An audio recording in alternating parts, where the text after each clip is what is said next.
Nah, kita tidak akan pernah melepaskan Kampung Sulmit Pantai ini menjadi kampung seperti sebelumnya.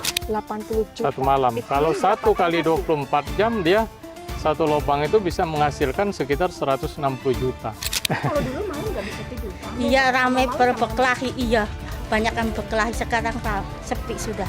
Iya, beentarakan. Paipon. Kita Pak itu mau turun sholat, waduh orang berdiri semua itu di pinggir jalan dulu. 2003 2004 Antri mau beli narkoba? Antri beli di lubang-lubang seperti itu, mereka di bawah. Karena kami menyaksikan beliau ini mulai dari sore begini sampai subuh memberantas nih. Saya terima kasih banyak ini. Nongkrong di sini ya Pak ya? Iya, ini mereka ini sama anggotanya. Bersama anggota, saya jaga terus kampung ini. Bahkan kami pernah ngopi di sini, makan di sini, ngobrol dengan warga. Kami berada di sini. Pak nggak takut?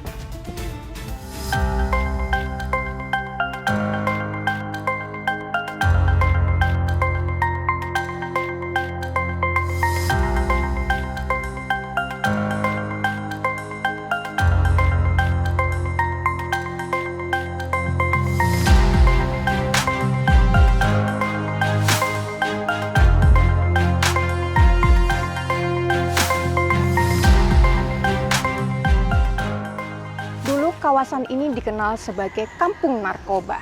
Dan di samping saya ada Kepala BNN Kota Tarakan, Bapak Evon Metternich, yang sangat dikenal concern untuk merubah kampung ini menjadi kampung yang bersinar, bersih dari narkoba.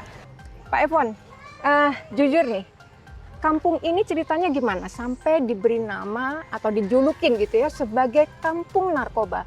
Terus kemudian siapa sih sebenarnya yang awal mula membawa atau menggunakan kawasan ini sebagai transaksi bisnis narkoba itu sendiri? Ya. Terima kasih Mbak Rina. Jadi kampung ini dulunya kita kenal ini kampung nelayan ya, ini kampung pukat. Jadi masyarakat berdasarkan cerita dari tetua di sini bahwa ini sebagian besar adalah nelayan. Nah, menurut cerita dari masyarakat sejak tahun 2010 itu mulai ada transaksi narkotika. Tapi saat itu transaksi narkotika masih dari tangan ke tangan. Nah, mulai meningkat tahun 2015 mulai dia meningkat dan tahun 2000 masuk ke tahun 2020 itu semakin masif. Dan metodenya dia sudah berubah dengan memanfaatkan kolong-kolong rumah. Nah, bicara kolong rumah ini Pak, kabarnya nih ada beberapa titik dan hotspot yang mereka gunakan untuk bertransaksi. Gimana sih Pak mereka sebenarnya melakukan transaksi lewat lubang-lubang itu tadi? Jadi mereka di bawah rumah, mereka jongkok. Nah, mereka jongkok, cuman lubangnya diameter kecil sekali, dan begitu pembeli dan penjual tidak saling mengenal. Jadi begitu dia memasukkan uang 200.000, maka akan keluar paket narkotika, satu paket yang harga 200.000 itu Mbak Rina. Kayak ATM aja ya Pak, masukin duit mau keluar banyak. Iya. Oke. Jadi mereka tidak saling mengenal. Siapapun yang masukkan duit, siapapun akan dilayani, akan keluar itu narkotika jenis sabu. Dan kabarnya juga dalam satu lubang itu ada transaksi yang nilainya fantastis sekali. Iya. Dulu berdasarkan informasi yang kita dapat dari salah satu penjual yang berada di bawah itu, kita interogasi bahwa ya peredaran uangnya cukup tinggi. Sampai berapa itu Pak Evon? Bahkan satu malam dia bisa menghasilkan lebih kurang 80 juta. 80 juta. Satu malam. Kalau 1 kali 24 jam dia satu lubang itu bisa menghasilkan sekitar 160 juta. Itu luar biasa. Saya jadi penasaran, bisa nggak tunjukin saya satu spot yang terlaris dalam tanda petik? Oke. Nanti mungkin kita bisa sambil jalan. Oke.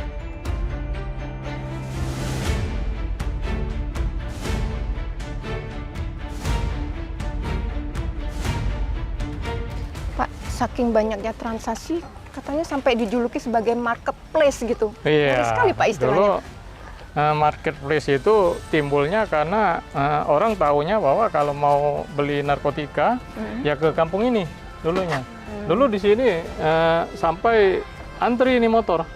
Oh gitu. Ini lokasi ini adalah tempat parkir dan dulu di sinilah tempat kadang-kadang mata-matanya yang memata-matai kita. Begitu kita masuk, mata-matanya sudah WA ke dalam. Dia untuk memberikan informasi ke dalam bahwa ada BNN yang datang ke sini sehingga mereka tutup. Kodenya yang tiga huruf tadi. Oke, Pak, tunjukin saya di mana Ya, spotnya. boleh.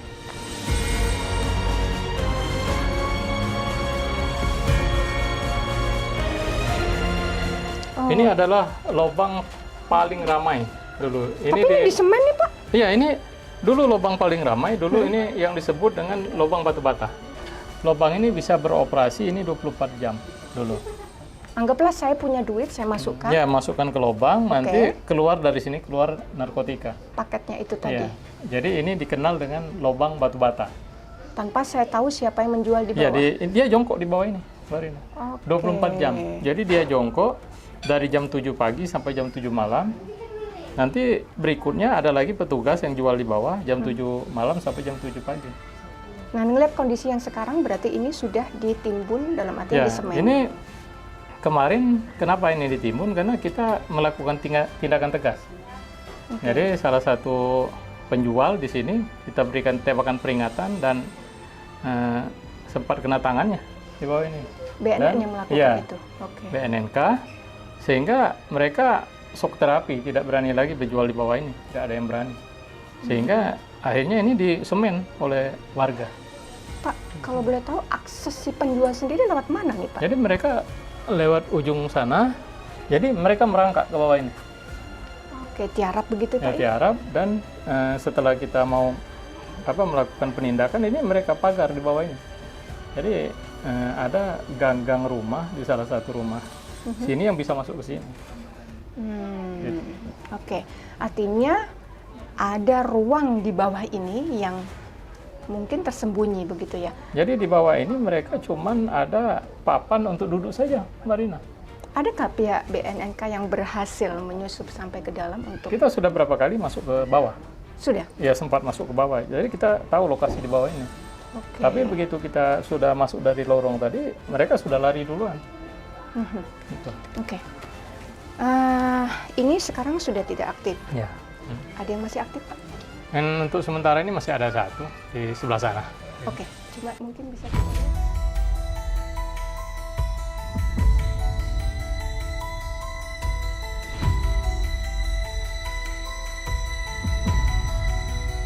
Misalnya terjadi transaksi, kemudian ada kode-kode tadi Bapak ngomong 3 angka begitu ya?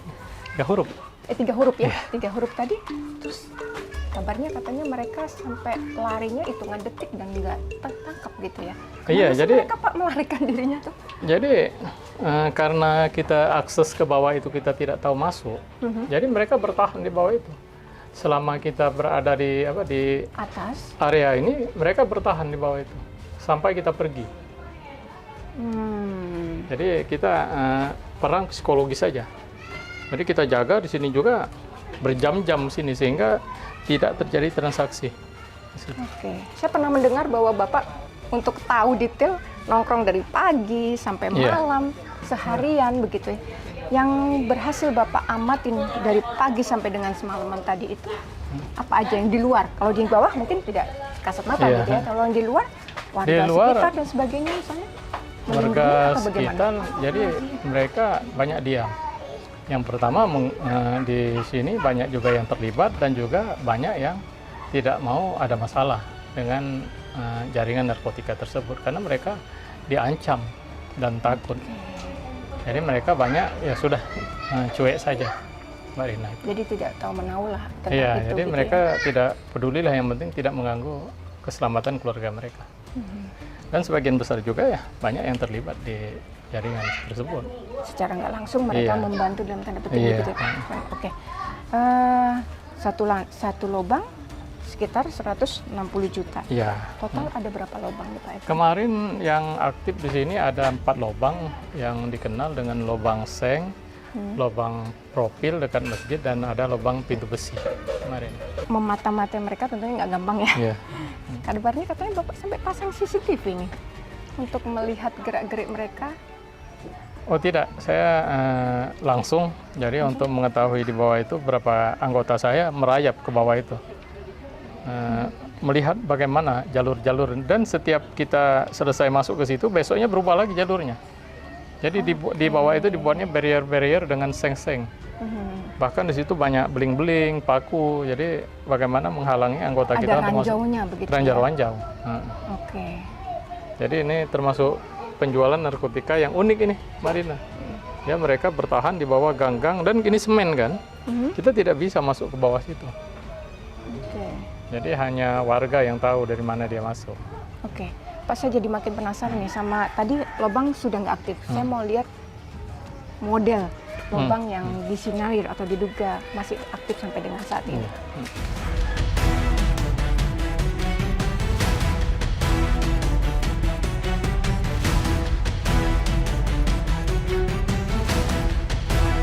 Pak, sepintas kayak lubang tikus kalau saya Iya, lihat. benar. Nah, jadi ini lubang yang disinyalir masih aktif dengan berdasarkan informasi dari masyarakat, Marina. Ini salah satu lubang yang masih sembunyi-sembunyi.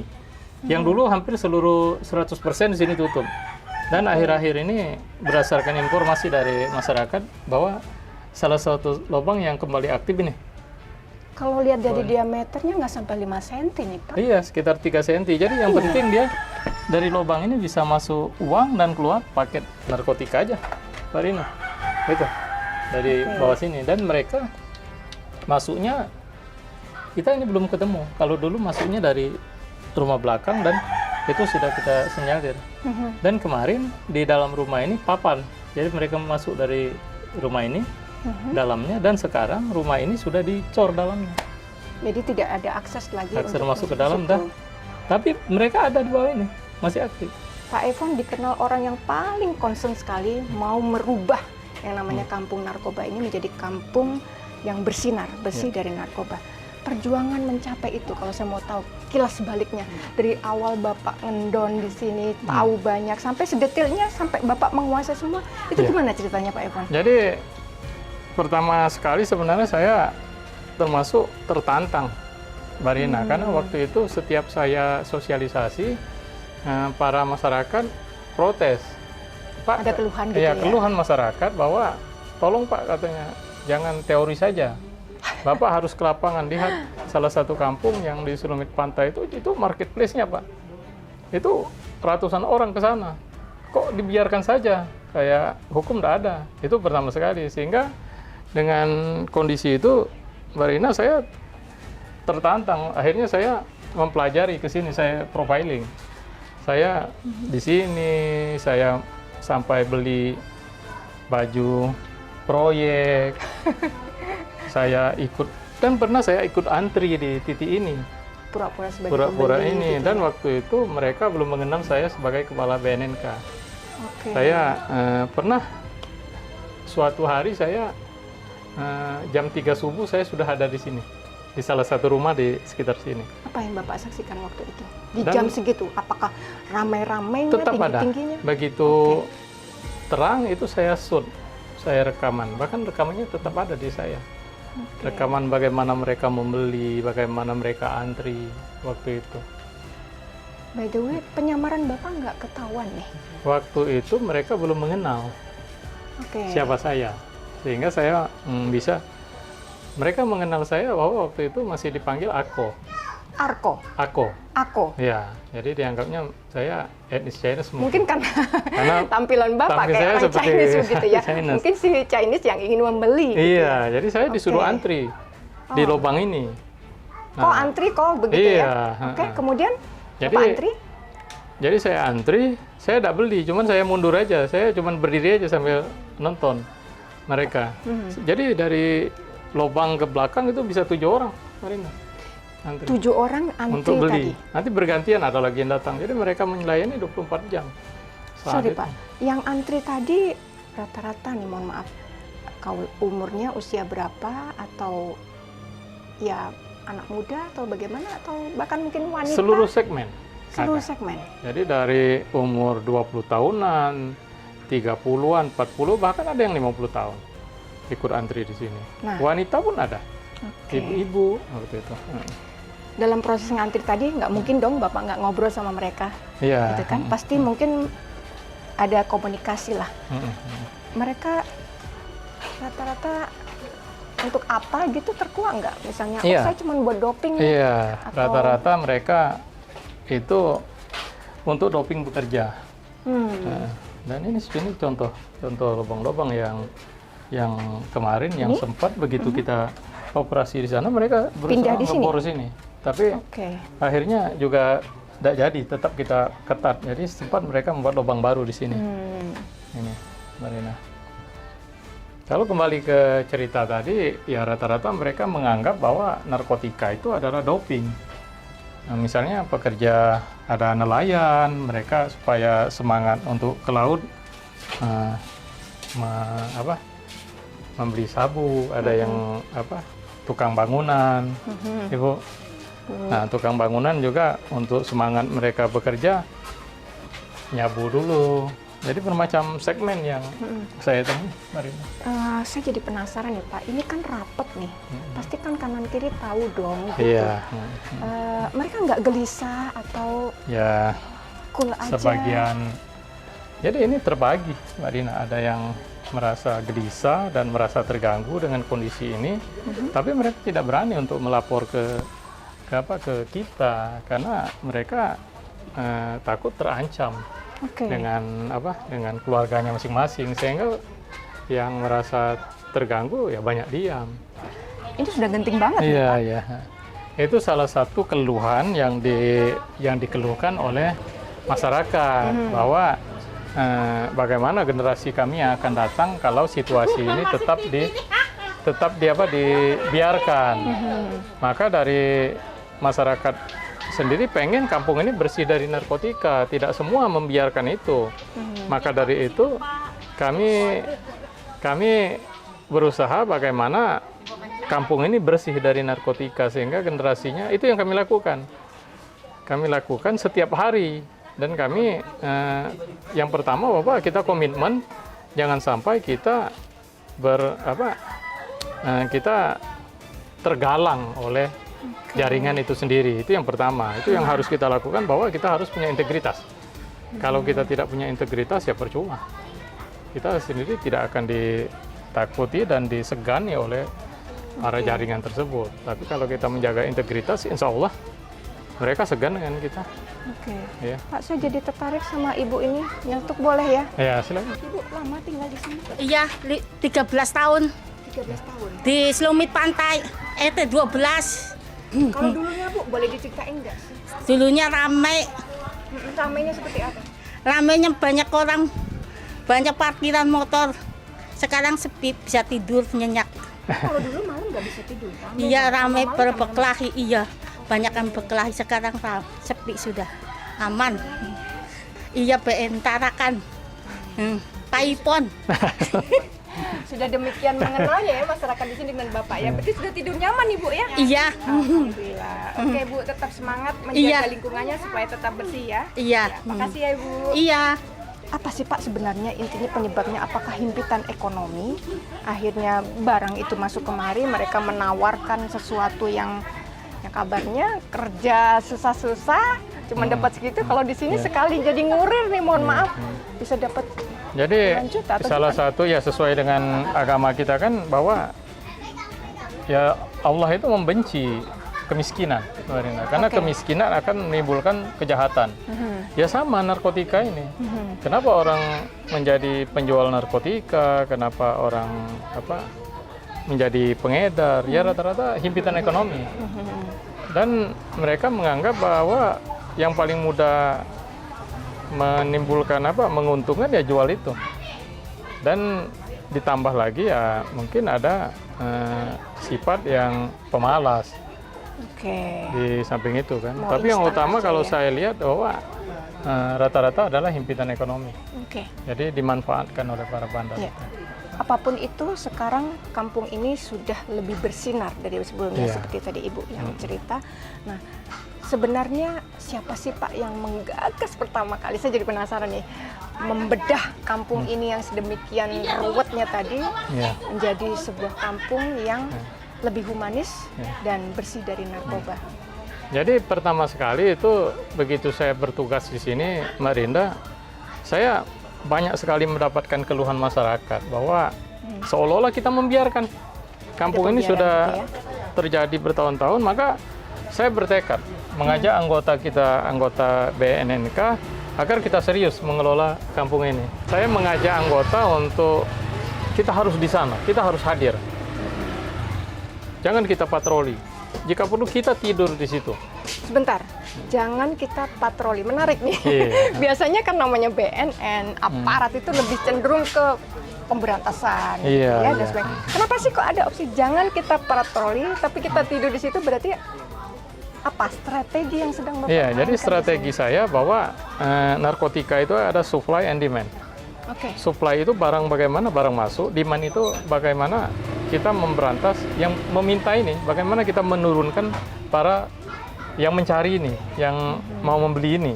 Nah, strategi saya bagaimana tempat ini tidak terjadi transaksi, sehingga kalau tidak terjadi transaksi maka penjualnya sendiri akan apa ya istilahnya ya rugi, Nggak laku. tidak gitu laku lah. barangnya tidak Oke. laku, dan pembelinya juga tidak berani datang ke sini. Oke. Dan itu bukan jangka pendek, bukan terjadi sebulan 2 bulan.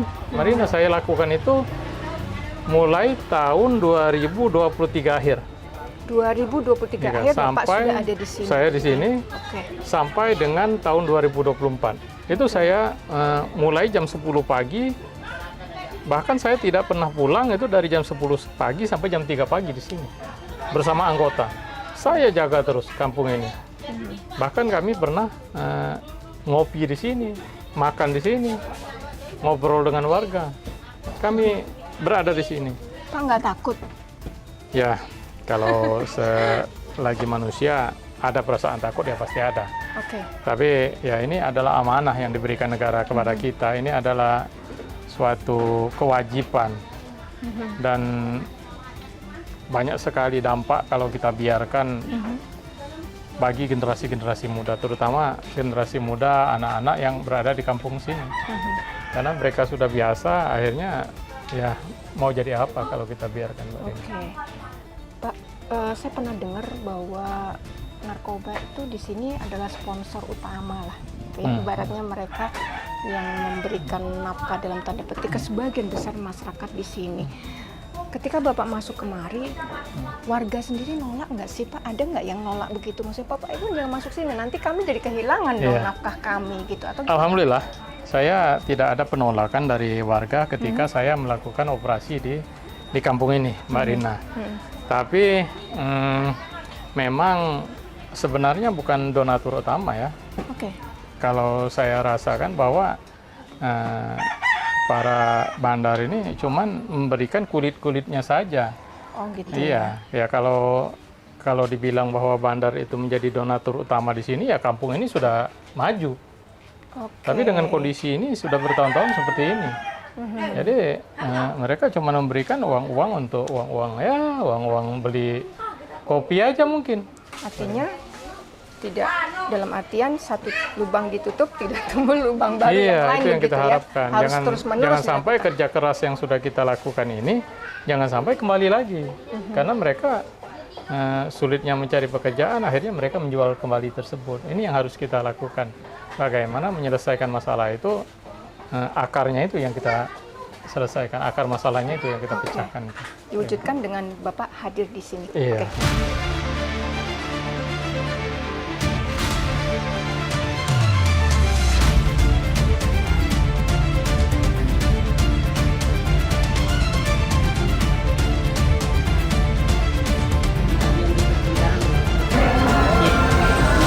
Bapak siapa nih? Edi Artil. Pak Edi. Pak sebagai tokoh agama di sini dan tentunya tinggal di sini lama ya Pak ya? Iya, sudah.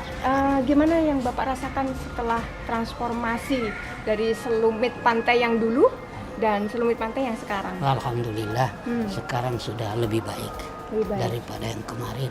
Memang yang dulu kenapa Pak? Waduh, Bisa itu diceritain sudah, sedikit? itu sudah bukan lagi rahasia umum, itu yang kemarin. Waduh, sangat parah. Gitu ya. Ya, parah sekali. Mulai tahun berapa Pak? Dulu Itu kalau nggak tahu. sebenarnya parahnya itu 23-24. 2023 dan 2024. Itu puncak ya, di atas tahun Ya, 2020 Pak. 24, ya, di atas 2020. Bisa diceritain Pak, separah apa supaya kita punya gambaran begitu? Sampai ke Sampai- masjid aja susah Pak ya? Wah, jangan Gang-gangnya. kita Pak itu mau turun sholat, waduh orang berdiri semua itu di pinggir jalan dulu. Oh, terhalangi 2003 gitu ya? 2004. Antri mau beli narkoba? Antri beli itu di lubang-lubang seperti itu. Mereka dibawa. Mereka dibawa. Jadi ya, susah juga modal petugas itu ke situ susah. Karena mereka ada anunya apanya itu intel mereka ada itu. Saling info begitu Iya, ya? info mereka ada. Jadi baru itu geraknya itu petugas datang sudah pada kabur. Terus setelah BNNK yang Alhamdulillah. Pak Efon apa yang Kami Bapak sangat rasakan? terima kasih sama beliau nih. Karena kami menyaksikan beliau ini mulai dari sore begini sampai subuh memberantas nih. Saya terima kasih banyak ini. Nongkrong di sini ya Pak ya? Iya, ini mereka ini sama anggotanya, tanpa lelah, nggak merasa lelah itu. Mulai dari 2003-2004, yang saya lihat itu 2004 ini gencar betul ini. Nih beliau nih, gencar betul sampai duduk aja, pokoknya dijaga. Tapi alhamdulillah kerja keras mereka kita lihat sekarang sudah kita lihat buktinya. Ya 95% itu sudah. 95%, berarti luar biasa. Luar Bapak biasa, sudah Bu. bisa ibadah dengan Wah, sudah, tenang. Bu, bukan Tadi main saya mata. juga sempat ngobrol dengan ibu-ibu di salah satu tempat tadi itu Iya. kan. Nyaman banget katanya. Nyaman udah sudah bersih sekarang gitu. bos nyaman. Woi kalau dulu Bu kita turun sholat aja mereng kita mau sudahlah tinggal kita sepedala cuma tinggal kita bilang permisi Bu karena perempuan laki-laki kita tidak tahu yang mana sudah ini semuanya sudah gitu kumpul. ya, tidak bisa dideteksi. Iya mana. tidak bisa dideteksi. Oke. Tahu. Bapak Itu saya mengucapkan terima kasih pada BNN karena BNN lah yang itu Pak pernah saya mengucapkan sama beliau ini Pak tolong Pak tinggal Bapak saja tumpuan kami masyarakat di sini memberantas ini karena selamanya dari 2000 lah sampai 2003 itu begitu gitu aja. Ya sudah kita tidak tahu tidak bisa siapa yang salah siapa yang benar. Tapi alhamdulillah maksudnya ini beliau sudah. Oke. Ini kenyataannya kita lihat sendiri sekarang. Jadi tidak perlu kita bicara panjang lebar begini. Kenyataannya kita lihat 95% masih ada tapi 5%. Itulah saya pesan sama beliau. Tolong sering-sering datang jangan lengah. Oke. Jangan lengah karena apabila lengah berarti kita sudah kecolongan lagi. Ya. Oke. Dan kita sekarang sama-sama menjaga ya gitu. sama-sama menjaga. Sekarang 95% sudah. Bapak terima kasih. Ya. Mudah-mudahan tadi melegakan warga di sini Ya, semuanya ya. terima bahwa kasih banyak, Sekarang Bu. Selumit Pantai sudah jauh lebih aman. Jauh lebih aman, Bu. Jauh lebih aman.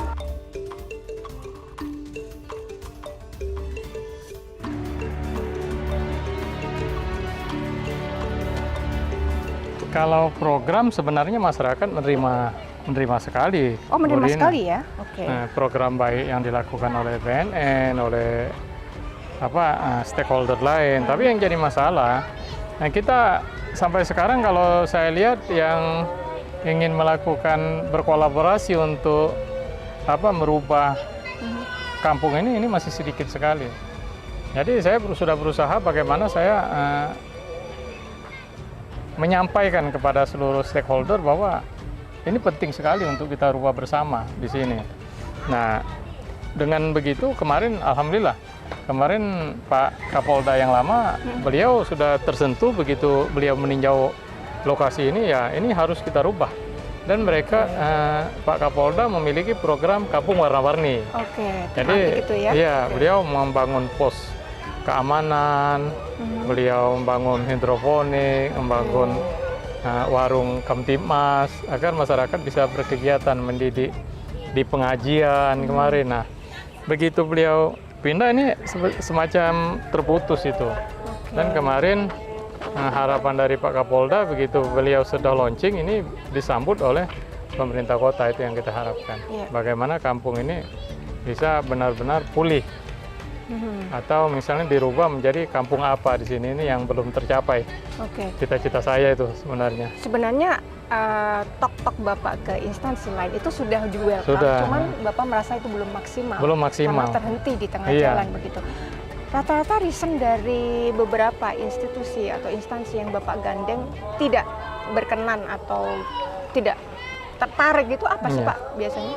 Jadi rata-rata kalau saya lihat kalau stakeholder itu masih, kalau saya lihat ya Mbak Rina, itu masih sesuai kepentingan masing-masing.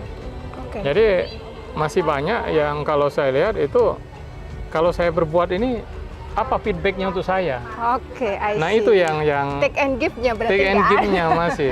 Oke. Karena ini adalah pekerjaan sosial. Kerja-kerja sosial Iya. gitu. Dan itulah yang menjadi tantangan Bapak. Tantangan kita. Oke, Pak, tapi Bapak nggak pesimis kan? Tetap terus berjuang Oh, walaupun iya. ini sudah mengalami yang namanya katanya transformasi, Iya. gitu ya. Bapak tetap Ya. semangat Kita untuk tetap ada di semangat, kampung iya. Selumit ini. Iya. Pak, selanjutnya apa rencana Bapak dalam waktu dekat untuk terhadap kampung ini? Jangan sampai upaya Bapak dari 2023 nih, Bapak harus mulai dari nol lagi. Iya. Karena tidak ada keberlanjutan dari program yang Bapak rencanakan. Kita tetap melakukan kegiatan ngepam di sini. Ngepam. Begitu ada informasi bahwa ada riak-riak kembali peredaran narkotika di kampung ini, kita tetap hadir. Marina, kita tidak akan pernah melepaskan kampung Selumit Pantai ini menjadi kampung seperti sebelumnya. Karena usaha kita sudah hujan panas. Di sini kita tidak mau kampung ini kembali seperti dulu lagi. Itu yang ingin kita lakukan. Jadi kita Dan semua tetap warga semangat. di sini bergantung di pundak Bapak nih. Saya Iya. tadi melihat mereka semua menyapa Pak Evon, Iya. Pak Evon. Mungkin saking bersahabatnya dengan Iya. masyarakat di sini ya, dia udah kenal banget dengan Iya. sosok Pak Evon. Jadi mereka berharap banyak bahwa Iya. kampung ini benar-benar berubah Iya. dengan sebenar-benarnya, Iya. bukan hanya di atas kertas begitu Pak Iya. ya. Oke. Ya kita berusaha, Marina, sampai sekarang kita menjaga integritas, jangan sampai kita bahasa tanda kutipnya kita dibeli oleh bandar itu sendiri. Kita walaupun digoda oleh jaringan berapapun ya, insya Allah kita akan tetap menjaga nama baik institusi kita. Oke. Dan itu pun menjadi tanggung jawab kita bagi keluarga dan yang akan datang. Dengan Setelah di sini berhasil ditutup dalam tanda petik, ada kemungkinan nggak sih Pak terbuka yang namanya kampung narkoba yang lain begitu? Jadi berdasarkan informasi cerita-cerita masyarakat ini mulai menyebar. Marina, ada beberapa titik yang sudah mulai riak-riaknya sudah mulai mau ramai. Nah ini yang mulai kita antisipasi. Jadi kita mulai dari Januari nanti saya rencana akan melakukan patroli di titik-titik yang mendapatkan informasi dari masyarakat itu sudah mulai terjadi transaksi narkotika. Jadi kita hadir di situ. Jadi Jangan kita hadir sampai di situ, begitu ya. jangan kita biarkan dia berkembang. Oke. Jadi begitu seperti tanaman, begitu dia bertunas, bagaimana tunas itu sudah kita matikan dulu. Oke. Nah, sampai dia berkembang. Itu keinginan saya. Pak Evon, thank you ngobrolnya dan jalan-jalan sore berbahayanya hari ini. Tapi mudah-mudahan Bapak tidak patah semangat, terus mengawal yang namanya Semangat. Selumit Pantai. War on Drug for Humanity. Oke, siap. Oke, mudah-mudahan kita bisa ngobrol panjang lagi Pak. Terima kasih. Thank you. Terima kasih, Marina. Ya pemirsa, dari Selumit Pantai kita belajar banyak. Perang melawan narkoba bukan hanya tugas aparat, tapi tugas kita semua. Dari sini menjadi pengingat kita bahwa lingkungan kita harus senantiasa kita jaga agar bersih, bersinar dari narkoba. Saya Rina Chandra, salam.